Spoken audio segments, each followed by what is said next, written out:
Sí, excelente. Pues como dijo la señorita Elsa, vamos a hablar acerca de cómo los personajes femeninos en las películas rompen los roles de género de su época. Y pues voy a comenzar yo hablando de la película del Código Enigma. El Código Enigma se estrenó en el 2005. Historia de Alan Turing, el cual es conocido por ser el padre de la inteligencia artificial, este, rompió el código de los alemanes encriptados por medio de un método llamado bamburismo. Pero esto lo hizo con otras 8 personas más y entre ellas va Joan Clark, de la cual vamos a hablar esta vez, la cual es una mujer muy importantísima, nacida y igualmente murió en Londres de 1917 a 1996, perdón. Como se ve del lado izquierdo, Alan Turing fue interpretado por el actor Benedict Cumberbatch y Joan Clark por Keira Knightley. Y del lado derecho se puede ver cuál es este, el, el cartel de esta película. Muy bien, vamos a hablar de Joan Clark, la cual fue una muchacha que desde joven presentó muchas habilidades para las matemáticas. Y a pesar de que estudió a la par con sus compañeros en la Universidad de Cambridge, matemáticas, no se pudo graduar con el título porque en ese entonces no se permitía el que una mujer se graduara como tal. Entonces, como ya lo menciona, no se pudo graduar. Pero a pesar de ese infortunio, llamó la atención del que fue Gordon Welchman, el cual fue un matemático muy conocido en su época, el cual la jaló para el proyecto del Parque Blitzschi, donde se tenían proyectos secretos para intentar desencriptar los códigos alemanes.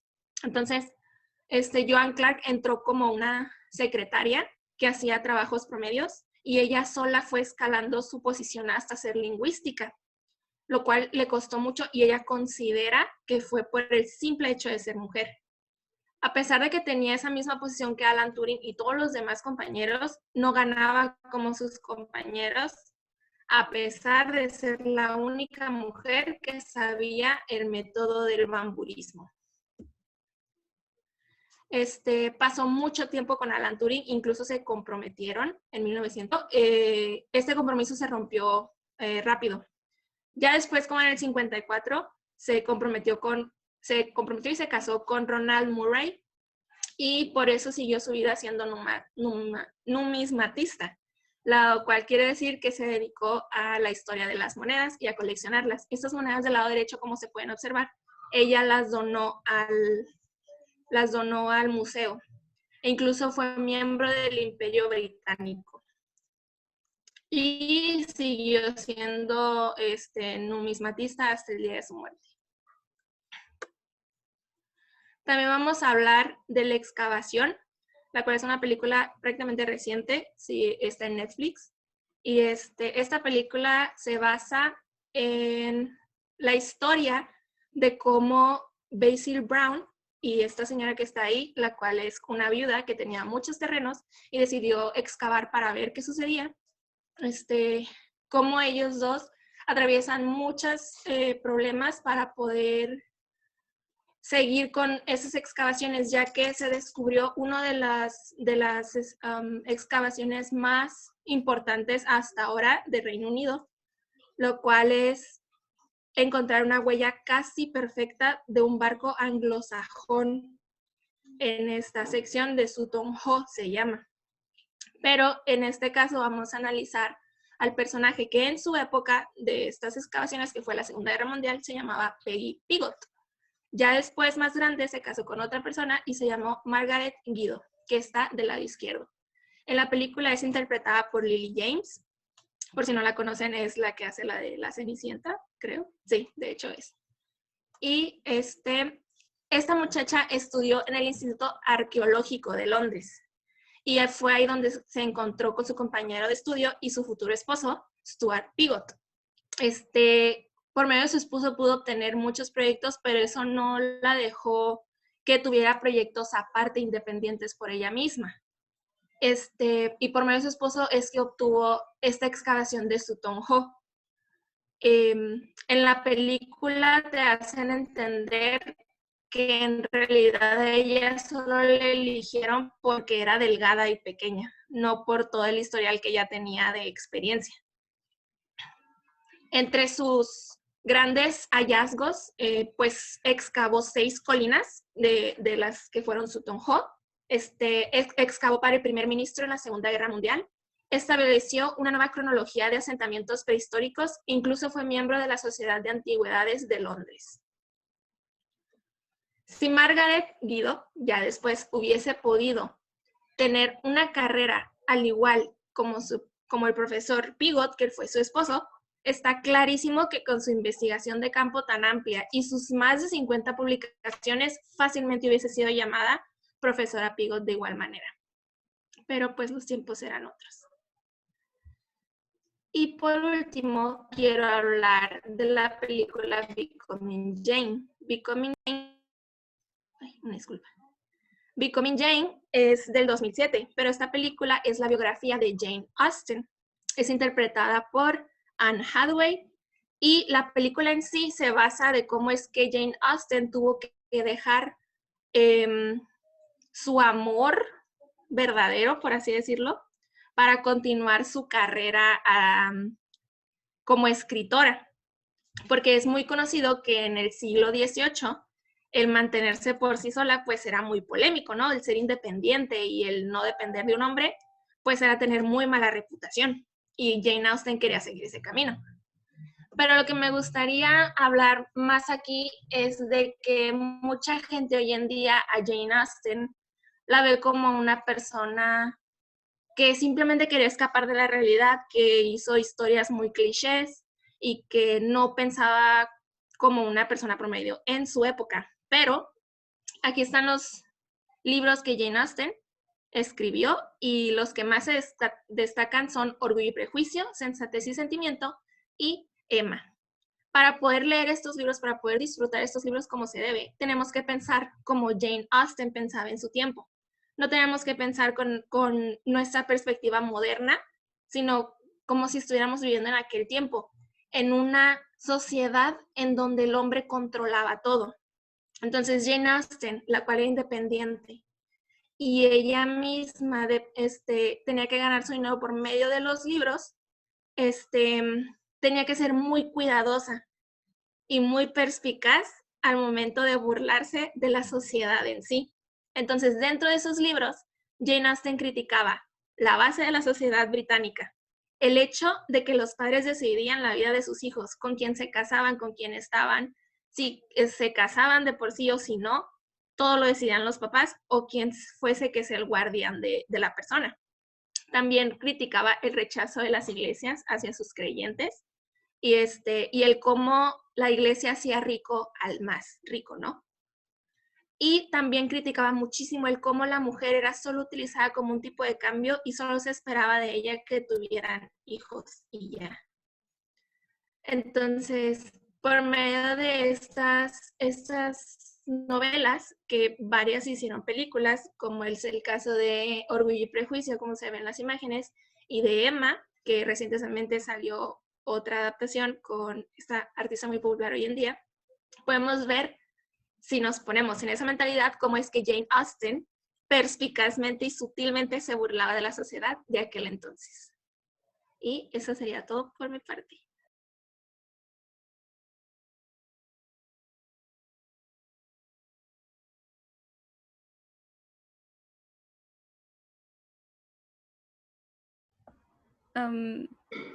¿Tienes la otra o la pongo yo?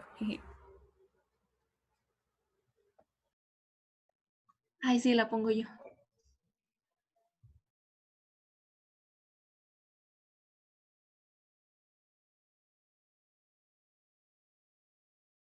¿Se ve? Sí, ya se ve. Ok.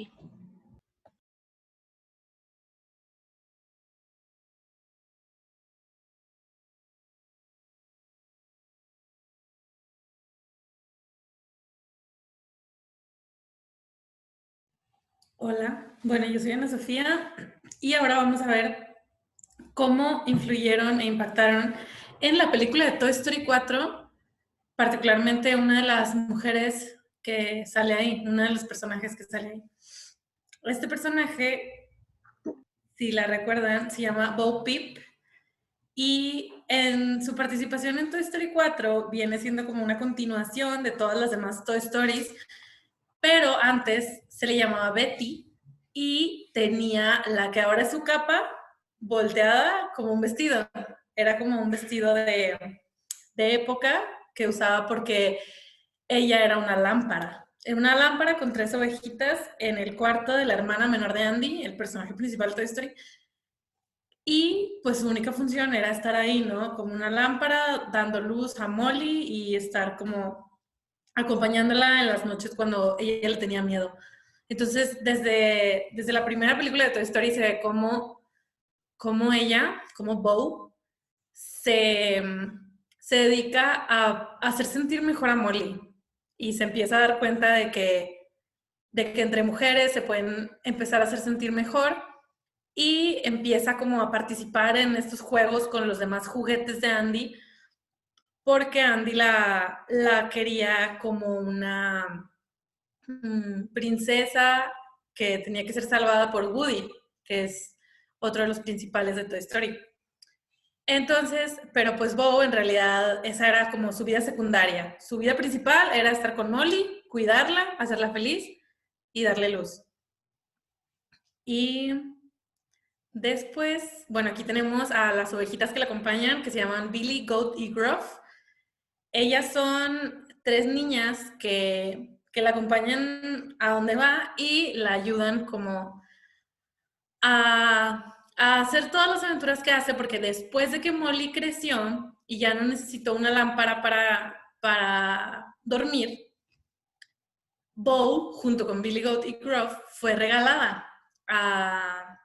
donada a la caridad. Entonces llegó a una tienda de antigüedades y esa tienda tenía muchas dificultades, había muchos juguetes, todos querían venderse, ya querían salir, tener dueños, dejar de sentirse solos. Pero en lugar de eso, Bo fue en contra de todo lo que todos los juguetes pensaban y decidió lanzarse a las calles, independizarse, vivir libre y no tener como ningún ser humano que jugara con ella. Entonces ella ahí fue cuando rompió y les dijo a las ovejas, ¿saben qué? Nos vamos a ir y vamos a vivir solas y nos va a ir muy bien. Y efectivamente les fue muy bien y empezaron como a ver que había más allá, que en el mundo había más allá de la familia y de las amistades, pero siempre tenían presentes pues de dónde venían y nunca olvidaron a sus juguetes, a sus amistades, ni a Molly, ni a Andy. Entonces, lo siguiente, por favor. Después de que vivió una vida de darle luz a Molly por tantos años, cuando Molly creció, Bo se dedicó a vivir en libertad y siempre tenía claros sus objetivos. Ella quería aventura y lo que tuvo que hacer primero fue aprender a cuidarse. Ya en la cuarta película vemos que tiene una venda en el brazo, entonces pues vemos que le han pasado cosas y que ella se las ha arreglado para poder seguir bien y seguir feliz. Muchos de los juguetes atrapados en la tienda de antigüedades donde ella llegó cuando la donaron fueron salvados por ella. O sea, esos juguetes estaban descompuestos o ya no querían jugar y ella se dedicó como a pasar algo de lo que ella había aprendido durante todos sus años con Molly para salvarlos y llegaron como a ser felices gracias a ella. Y lo más importante de Bo Peep es que sigue sus sueños, pero al mismo tiempo confía en que sus amistades serán para siempre. O sea, al principio todos los demás juguetes le dicen como que, oye, pero ¿por qué te vas a ir? ¿Nos vas a dejar? ¿Ya no nos quieres? Pero ella siempre fue como muy segura de sí misma y dijo, sí los quiero, sí los amo a todos, o sea, Woody, Buzz, todos, pero como sea, mis sueños son otros y para cumplirlos necesito irme de aquí. Entonces ahí fue cuando Bo rompió con esto que es que que los juguetes se van cuando no se sienten bien. Ella se sentía bien y como sea se fue porque le gustaba la aventura. Y pues así es como ella empezó esta vida de aventura en la que como quiera siempre tenía el apoyo de su casa, de Molly, de Andy. Y se refleja el mucho que la quieren cuando la dejaron ir en libertad, cuando respetaron su decisión de irse y de vivir como ella quería.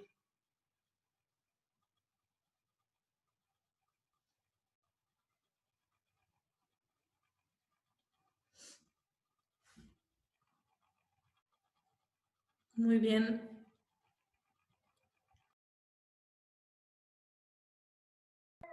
¿Es todo?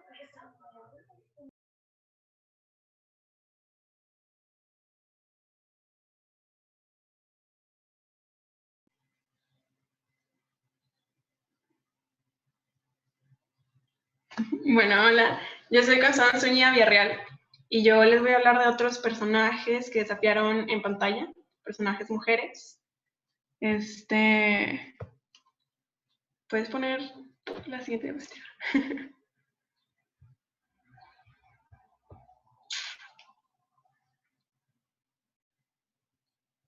¿Sí cambió? No, se está viendo como no está en la pantalla completa. Ay, no sé por qué. Ay. No, chiquitito. Perdón, ahí va. Ahí se ve. No, se ve igual. ¿Y ahora? Está bien. Pues podemos verla, a ver, como que No se ve, entiendo por qué. pero así en pequeño se ve bien, ¿no? Ah, no, pero los GIFs no se van a ver. Ay, a ver, aguántame. Todavía no, ¿verdad? Es que creo que lo toma como parte. Sí. Déjame compartir todo. A ver si aquí se ve todo. Sí. ¿Y ahora? Sí, ¿Ya? ya. Ok. Yay. Sí. Yo voy a hablar. Bueno, es que cuando hablamos de la representación de mujer en el cine, yo enseguida pensé en el estudio Ghibli, porque bien es conocido que la mayoría de sus películas son protagonizadas por mujeres. También, pues son mujeres que pues suelen ser imperfectas, complicadas, o sea, tienen como muchas dimensiones en sí.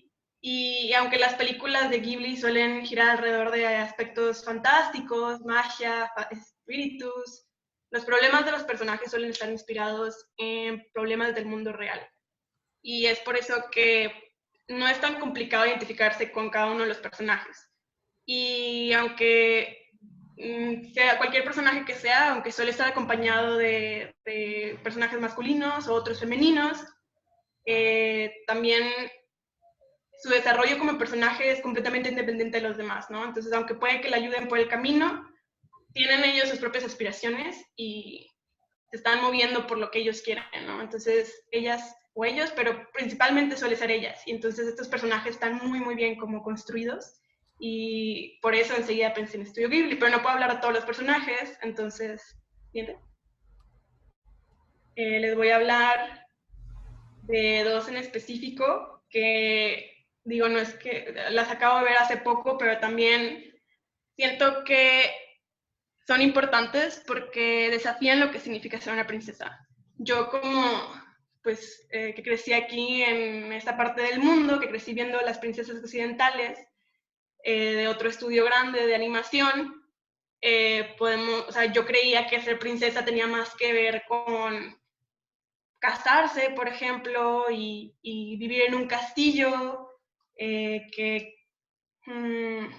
vivir en un castillo, de ser bonito, o sea, no sé, también a los consentidos, como que, ay, qué princesa, ¿no? Y así era como princesa, tenía más que ver con esos lujos, pero a la hora de ver estas princesas, de la manera oriental en que lo toma la película de Estudio Ghibli, tiene más que ver con ser líder y tomar ciertas responsabilidades y que van a hacer todo lo que están, van a esforzarse por lograr esas responsabilidades, pase lo que pase, ¿no? O sea, realmente, en lugar de ser las damiselas en apuros, ellas se convierten en las heroínas de sus propias historias, y eso es lo que para mí era muy importante que se hiciera ese contraste, porque hace falta, ¿no? Creo que ahora, pues precisamente Disney está tratando de moverse más hacia allá, pero eso lo hizo Studio Ghibli lo hizo desde hace mucho.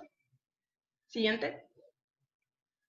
Entonces, empezando con la princesa Mononoke, aunque es la más reciente, pues voy a darles, si no la han visto, les voy a dar un pequeño como resumen. Se trata de la naturaleza contra la industria principalmente. Por un lado está la ciudad de hierro, gobernada por Lady Eboshi, se llama. Esta es una líder que es muy querida por su pueblo y apoya a grupos que tienen menos oportunidades, como grupos de mujeres, a leprosos, y les da trabajo de como gran importancia para el pueblo, y entonces son mucho más respetados. Sin embargo, Lady Eboshi y su ciudad están en guerra con los dioses del bosque porque quieren talar los árboles para sacar minerales y cosas, metales, para sus armas, para la demás tecnología que tienen. Y por otro lado está San, la princesa Mononoke, que es una humana que fue adoptada y criada por los lobos y está dispuesta a dar su vida por defender el bosque, porque ahí es donde ella creció, y pues ella no se identifica precisamente como humana porque creció con los lobos. En esta película, espera, los animales son los dioses son los que se representan como los dioses del bosque, y son los que van a defender el bosque, ¿no? Y van a luchar contra la ciudad de hierro.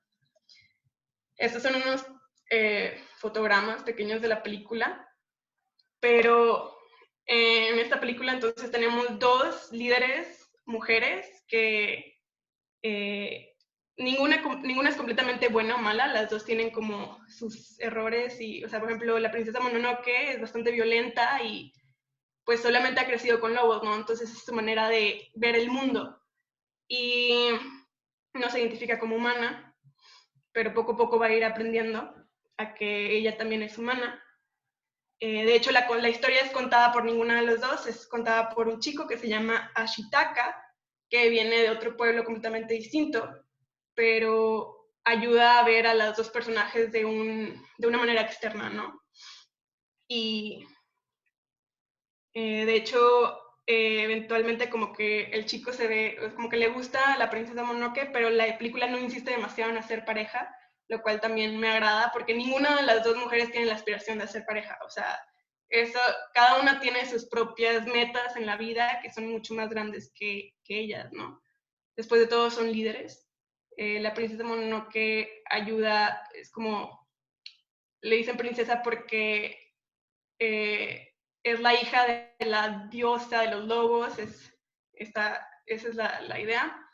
Entonces son dos mujeres fuertes que están. No les voy a contar toda la película porque si pueden verla, véanla, está muy buena. También de la siguiente no les voy a decir todo. ¿Fue la siguiente? Náusica del Valle del Viento. Náusica tiene un trama similar, pero esto ocurre en un mundo post-apocalíptico. Mientras la princesa Mononoke ocurre como en tiempos antiguos, Náusica ocurre después de que hubo una guerra enorme entre los humanos y la Tierra cambió completamente. Entonces, ahora hay un bosque tóxico que libera gases tóxicos, esporas, y existen unos insectos gigantes que destruyen lo que se encuentra en el camino, y por eso varios humanos ya no han logrado sobrevivir en distintas partes del mundo, pero está el Valle del Viento, que han logrado subsistir gracias gracias al viento, agarran la energía del viento, y con un poquito de fuego, no demasiado, pero con un poco de fuego destruyen algunas cosas que son tóxicas y mantienen el control como balanceado. Pero precisamente la princesa del Valle del Viento es Náusica, y ella es una líder también súper querida, bastante valiente y llena de compasión y curiosidad por la vida. De hecho, diría que como una científica se acerca al bosque y toma muestras de las esporas, de las plantas, y es la única que de hecho ve de esa manera, tratando de entender lo que realmente está pasando con el bosque, con la naturaleza, también la que llega a entender lo que realmente está pasando. Y eventualmente un día, no, espera, eventualmente un día llega un avión con carga, avión de carga, y se estrella en el pueblo, y resulta que este avión tiene un arma biológica que es precisamente el arma que se utilizó en la guerra que pasó hace millones de años en la Tierra, ¿no? Y que destruyó todo. Entonces, esta arma es buscada por otro pueblo que eventualmente llega al Valle del Viento y toma control de todo. Y este pueblo nuevo es gobernado por la princesa Kushana, que es la que está acá abajo. Entonces tenemos otra líder de otro pueblo que también está, como es la antagonista en este caso, pero ella lo que quiere es, con esta arma, yo quiero esta arma para destruir el bosque tóxico, porque si lo destruimos ya podemos subsistir como humanos tranquilamente, ¿no? Esa es su lógica. Pero realmente nos ha tomado el tiempo para entender qué está pasando en el bosque. Entonces, está interesante que otra vez tenemos dos mujeres fuertes, que son complejas, completamente independientes, que ellas tienen sus propias aspiraciones y sus propias razones de por qué hacen las cosas. Y otra vez tenemos el tema de protección o destrucción del bosque, ¿no? Son casos distintos, yo creo, porque también son distintos razones por las cuales el bosque es malo o bueno, pero gira alrededor de los mismos temas. ¿Por la siguiente? Entonces, estas películas me gustan mucho porque tienen, pues cada una tiene dos distintas líderes que son independientes, fuertes, valientes, fieles a sus propios principios y tienen bastante convicción, ¿no? No importa por qué lado lo veas, al final cada una tenía sus razones. Y lo que a mí se me hace súper, súper importante y la razón por la cual, aunque no son historias para niñas, sí creo que son historias con las que debemos ir creciendo y que debería ser esencial para todos, es que ninguna de esas mujeres es pasiva ante los problemas que viven, ¿no? Todas actúan ante las injusticias que están viendo, cada una a su manera, pero cada una reacciona y hace algo por eso. Y justo es lo que creo que necesitamos ahora y que vemos que hace falta. Pícale el siguiente. Ya sea la injusticia que se te haga más importante, sea en este caso el medioambiental, o pues injusticias sociales que estamos viviendo hoy en día, ¿no? De las mujeres. Y eso es todo.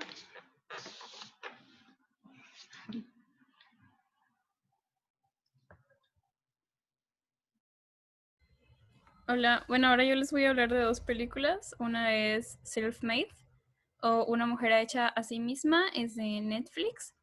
En ella la personaje principal es Sarah Breedlove, que fue una persona que sí existió, tiene su historia. De hecho, la película está basada en su vida, que fue escrita en un libro por su tataranieta, que es Alelia Bundles, que es la mujer del lado derecho.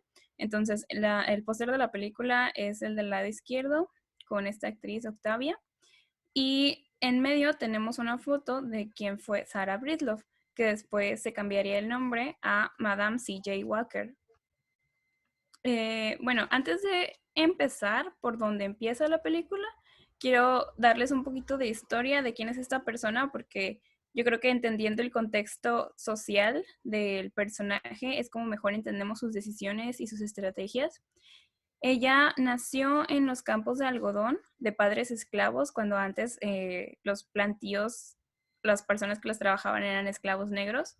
Sus padres murieron cuando ella tenía 7 años, entonces ella es primera generación que no es esclava.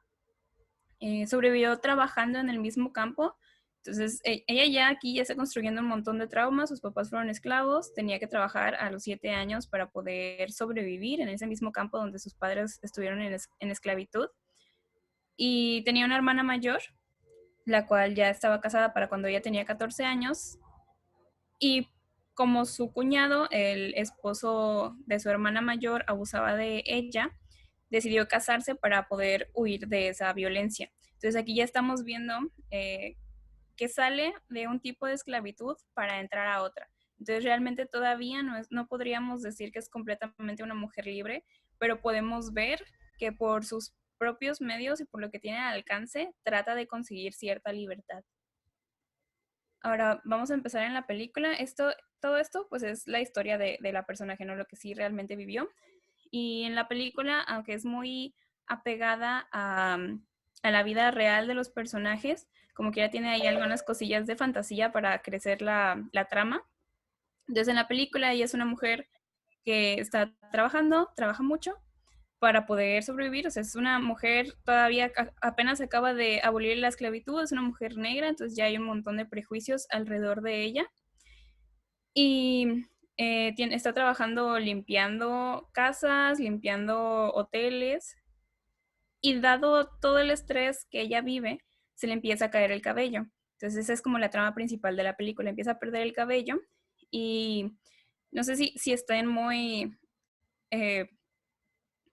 como conocidos de toda la vida que tienen que tener las personas negras alrededor de su cabello, porque es muy difícil de cuidar, muy difícil de tratar, y todo el contraste con los estándares eurocentristas. De hecho, vamos a hablar un poquito de esto más adelante, pero sobre súper poquito. Entonces, a Sara se le empieza a caer el cabello y conoce a esta señora. En la película me parece que le pusieron Adi, en la vida real se llama Annie. Es una señora que le ofrece productos para el cabello. Ella tiene su fórmula de productos para el cabello pensados específicamente en personas de color. Entonces, otra vez vamos a recapitular. Se acaba de abolir la esclavitud. No hay cosas para las personas negras. O sea, ni siquiera había libertad para las personas negras, mucho menos había productos para el cabello, para su tipo de cabello específico. Entonces, esta mujer tiene esta fórmula y se la ofrece a Sara a cambio de limpieza de su hogar. Entonces ella le da las cremas, las pomadas, les hace los tratamientos en el cabello, y Sara lo que tiene que hacer a cambio es limpiar su hogar. Entonces en el lado derecho tenemos cómo se veía antes de que usara estos tratamientos en la foto cuadrada de en medio, y las dos de los lados es cómo se puso su cabello después. Esas son fotos reales. Y la personaje que es Adi sí existió también, pero se llamaba Annie. También tenía su empresa y todo. Entonces, esta mujer, como Sara, como quería salir de su condición de pobreza, quiere emprender y le ofrece a Adi que sean compañeras empresarias para hacer crecer su negocio, porque ella tenía un montón de ideas. Entonces, es una mujer que salió de los campos de algodón, de la esclavitud, tratando de buscarse una mejor vida. Entonces, ahí para sobrevivir tienes que usar mucho tu creatividad. Y claro, tenía ideas muy buenas sobre cómo podían repartir este producto de cabello, a lo que Annie o Adi le dice que no quiere tener su imagen. Y aquí hay un discurso un poquito de racismo sobre que Adi tiene un tono de piel un poco más claro que el de Sara, entonces tiene un poco más de privilegio respecto a la sociedad, entonces no quiere como que ensuciar esa imagen con una persona de un tono de color más oscuro, un tono de piel más oscuro. Entonces ella empieza su propia empresa sola. Y aquí es donde le empieza a ir muy bien, pero tiene que hacer muchos sacrificios, tiene que tomar muchas decisiones y tiene que aprender a vivir en un mundo de hombres blancos, siendo ella una mujer negra. Entonces, lo que dije hace un momento, cuando sale de su condición de esclavitud, realmente entra a una condición de esclavitud diferente, que es tener que estar casado. Entonces ya ahí se empiezan a notar más los estándares que se esperan de una mujer. Esto es en 1900, finales de 1800, principios de 1900. Y, bueno, ella murió en esta foto que está acá. Es una foto de 1914. Ella murió 5 años después, en 1919. por su presión alta, por complicaciones de su presión alta. Pero pues podemos ver que desde pequeña hizo todo por luchar, hizo todo por salir adelante, por salir de la condición donde la sociedad la había puesto. Entonces, del lado izquierdo es una foto, otra vez una foto real, tiene un sitio web donde están ahí muchas fotos, las pueden ver, donde estaba tratando de poner una fábrica, puso un emporio y fue la primera mujer millonaria que se hizo a sí misma millonaria, de la que se tiene registro, pero eso también se pone en duda a veces porque se dice que realmente nunca tuvo millones y a veces se dice que sí los tuvo, entonces está como por ahí en duda. Y ahora la siguiente película de la que voy a hablar es Podría Destruirte o I May Destroy You. Esta fue creada por Michaela Coel. Michaela Coel, pues es de hecho también la actriz que interpreta. La personaje principal se llama Arabella, es una escritora y fue víctima de violación, entonces aquí vamos a hablar un poquito de violaciones por si es un tema un poco pesado para las demás personas que escuchan. Ella está a punto de escribir su segundo libro, de hecho en el día de su violación tiene que entregar el primer borrador del libro y sale de fiesta con sus amigos porque se había salido de la ciudad y volvió a su ciudad donde suceden los hechos de la serie, que es en Londres. Sale de fiesta, la drogan, la violan en un bar y ella no recuerda porque está como en mood de sobrevivir y de entregar su trabajo. Entonces ella vuelve al lugar donde estaba trabajando, termina de escribir el borrador, lo entrega y ya cuando da ese salto de una situación de estrés es cuando empieza a tener flashbacks de lo que sucedió la noche anterior, que fue que la violaron. Entonces, aquí yo creo que al principio de la serie, estos son los primeros capítulos, nosotros podemos ver un montón de contraste entre las herramientas que se les da a las víctimas de este crimen en comparación con el trato que se les da en Latinoamérica. Entonces, ella tiene algunas herramientas, tiene suerte de que el servicio de salud le provee un aborto y se hace una investigación suficientemente a fondo.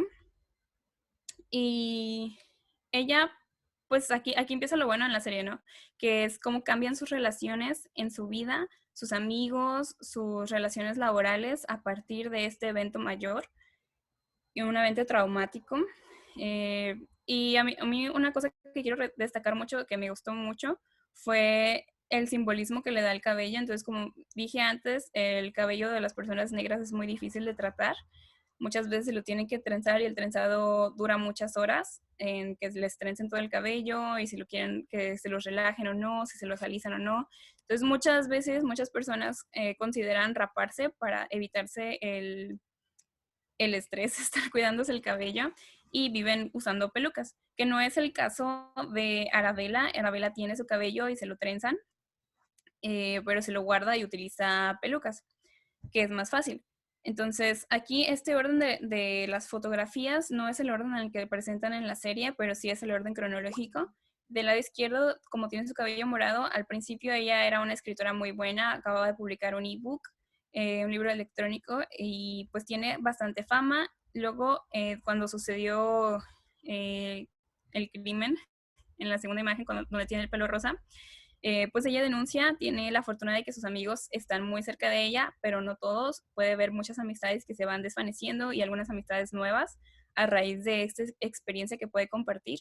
Y algo que hace que es muy interesante es que se corta el cabello, pero no lo hace de forma catártica como se ve mucho en las nuevas películas y en las series nuevas. Ella lo hace porque le estaban trenzando el cabello y le llaman del Ministerio Público y es un proceso muy largo, entonces cuando lo empiezas no lo puedes dejar a medias, se lo tuvo que cortar todo y al final vemos que realmente sí es beneficioso para ella.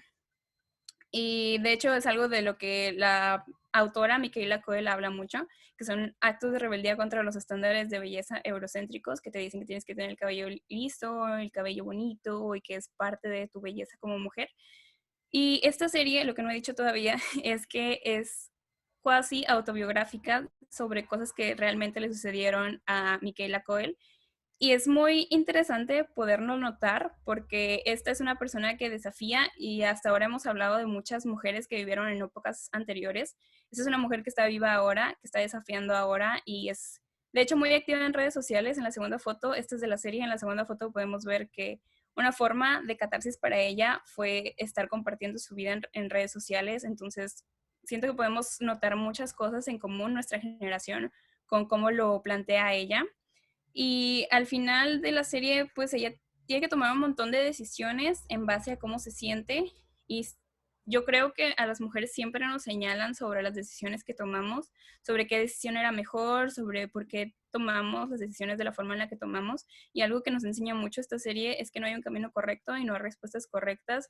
O sea, puedes decidir denunciar o no denunciar, puedes decidir tener un aborto o no tener un aborto, puedes decidir cómo lidias con las cosas, pero ya es una decisión personal y no tiene por qué necesariamente empatar con lo que otras personas hacen. Al final, pues ya les digo, hay muchos cambios en su vida. Al final sí logra publicar su libro. Durante toda la serie vemos como que batalla ahí. De hecho, tiene que hacer cambios drásticos de la forma en la que lo iba a publicar, pero al final lo logra publicar. Y a mí se me hace muy bonito eso porque siento que muchas historias de víctimas nunca, o bueno, no siempre terminan en que la víctima sobrevive. Y yo creo que este es un ejemplo donde la víctima sobrevive y lleva una vida muy buena después, a pesar de las cosas que vivió. Y otra vez un poquito de Micaela Coel, porque siento que no hemos escuchado suficiente de ella en las redes. Ella nació y creció en Londres con su madre ganesa. Su madre llegó a Londres de primera generación, por así decirlo. Esas son fotos de ella. Y quiero hacer un comentario un poquito rápido, que es del pretty privilege o el privilegio de ser atractiva. Muchas veces siento que Micaela Coel no ha salido suficientemente a la luz porque tiene facciones de persona negra muy marcadas, tiene una boca grande, tiene una nariz grande. Y la quiero comparar un poco con Lupita Nyong'o, que no es que una sea mejor que otra de ninguna forma, sino que muchas veces nos sentimos más atraídos a Lupita Nyong'o en su actuación porque tiene facciones más pequeñas, facciones más europeas, y Micaela Coel no las tiene. Aquí hay una pequeña frase que ella puso alguna vez en su Twitter. Les digo, es una persona muy activa en redes sociales. Publicó esta foto que me hizo mucha gracia porque tiene una salsita y siento que es de esas fotos que cualquiera de nosotros nos tomamos nada más porque vimos algo chido y queremos compartirlo en internet nada más porque sí.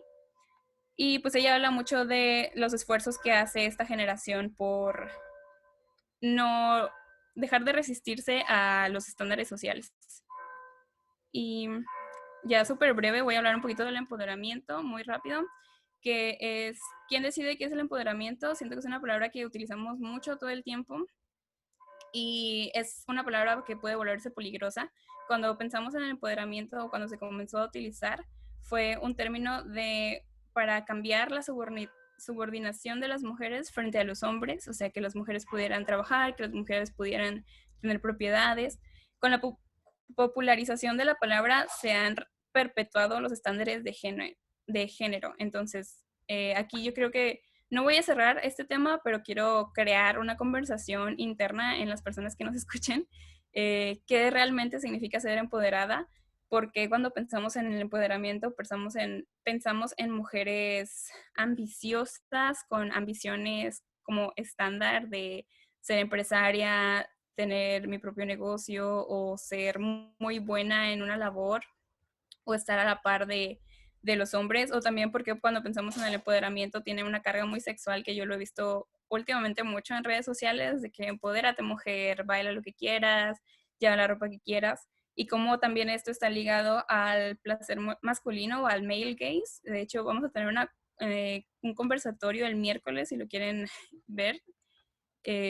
¿Y quiénes son las mujeres empoderadas? Porque muchas veces cuando pensamos en una mujer empoderada no podemos también incluir la imagen de una madre que es muy buena siendo madre en su labor de madre, porque no podemos ver a una mujer que es feliz simplemente siendo como es, y porque necesariamente tiene que ser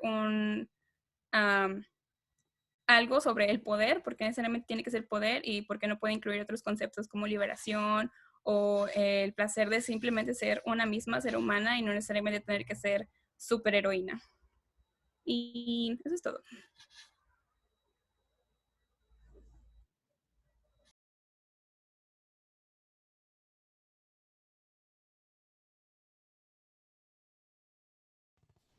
Creo Gracias. que Perdón. ¿Alguien más va a presentar? ¿Sí? Ok, Sí. adelante. Ok.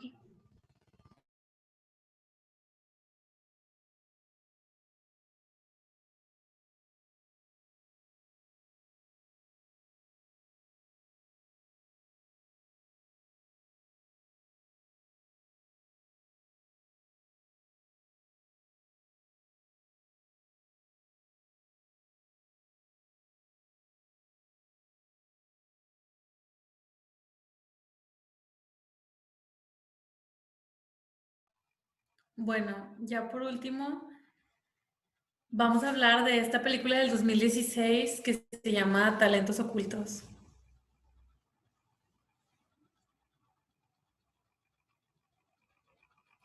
Esta película está basada en hechos reales, en un libro de esta mujer, Margot Lee Shetterly, y habla sobre 4 figuras que, como se llama el libro, han sido escondidas porque no han sido visibilizadas por la historia de Estados Unidos y la historia de la historia espacial de cómo es que llegamos al espacio. Bueno, que llegaron, Estados Unidos llegó al espacio y ya, como todos conocemos al hombre que llegó a la luna, al primer hombre del espacio de Rusia, al primer hombre estadounidense en el espacio, pero no a las mujeres que lo hicieron posible. Y bueno, este libro trata principalmente de 3 mujeres.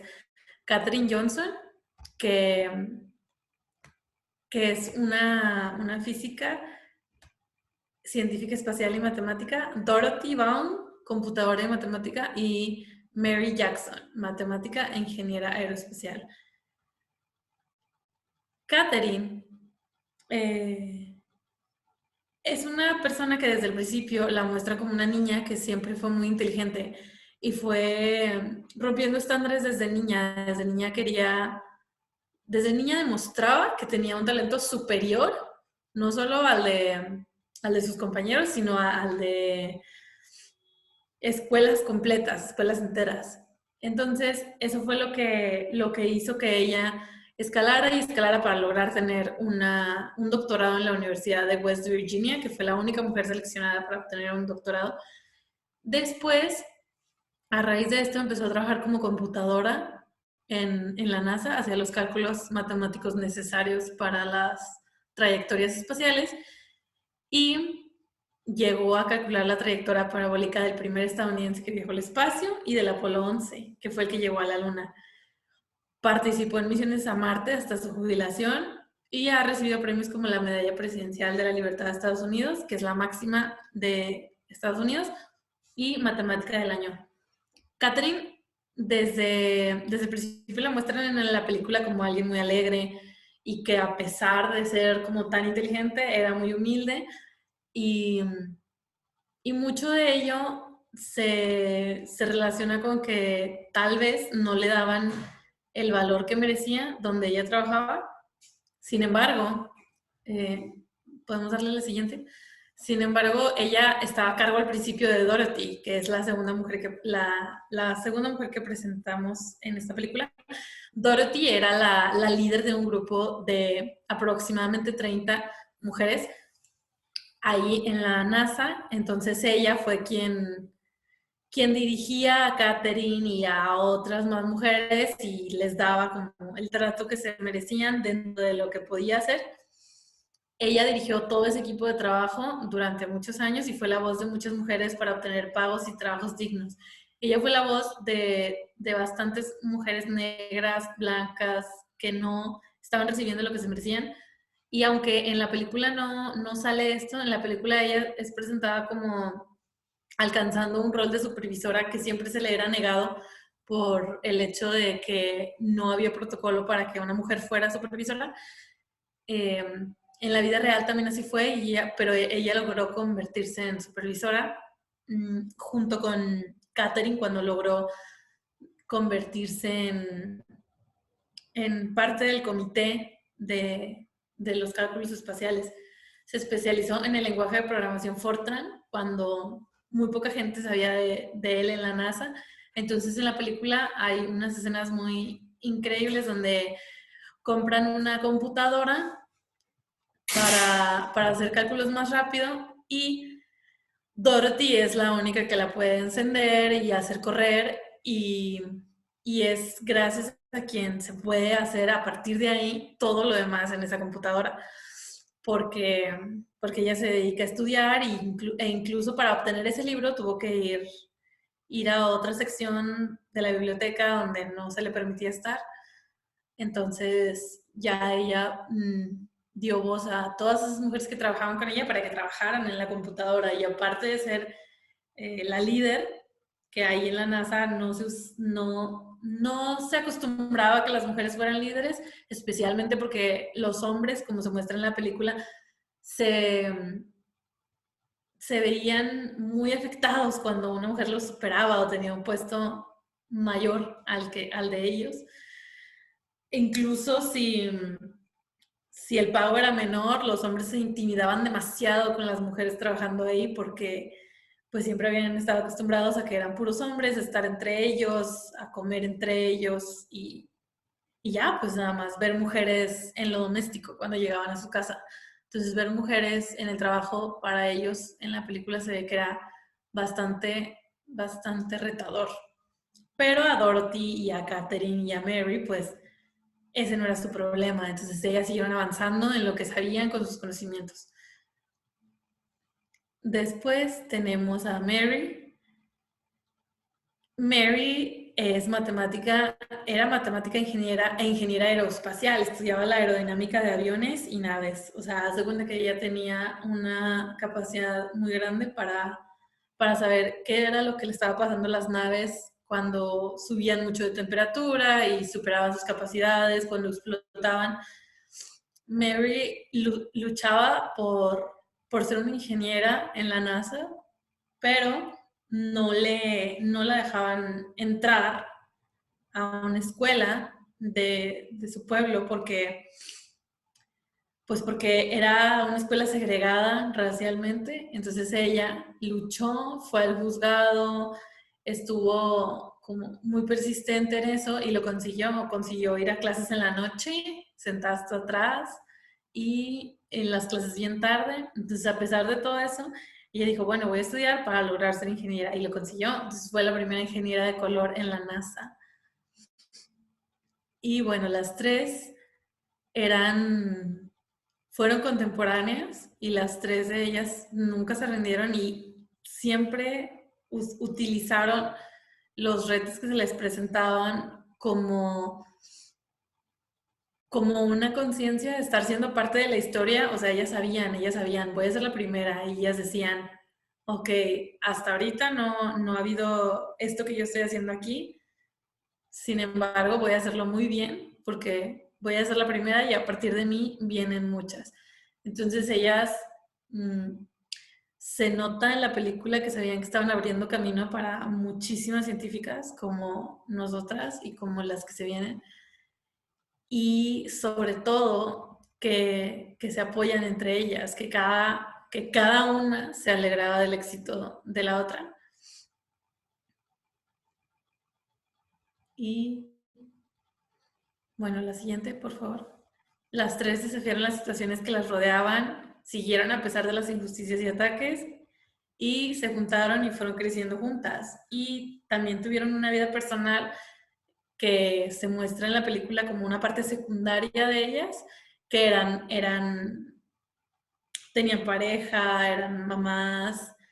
Entonces eso también era como un reto de que la gente en el trabajo las juzgaba por estar trabajando. Incluso se ve en la película como las hijas de Catherine, de la matemática que obtuvo el primer ascenso, como ellas la apoyaban y le decían pues que ellas estaban felices de que trabajara y de que trabajara mucho, a pesar de que no estaba ahí en la casa.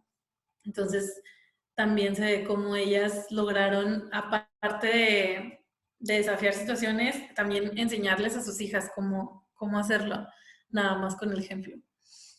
Y pues en la película, a cualquiera que vea la película también se le queda esa enseñanza. Entonces, ojalá que la vean. Talentos ocultos. Muy recomendable. Muchas gracias. Muchas gracias, chicas. ¿Alguien más va a presentar? Ya. Ok. Excelente, chicas. Muchísimas gracias. Muy padre la presentación de los role models. Quedó grabada la sesión, entonces la voy a subir al canal de YouTube y se las puedo pasar por WhatsApp también. ¿Ok? Bueno. Muchas gracias. Gracias, chicas. Muchas gracias por A invitarnos. ustedes, sí, por invitarnos. Claro que sí. Después podemos hacer algún otro evento en el transcurso del año si gustan. ¿Ok? Excelente. Hasta luego, chicas. Gracias.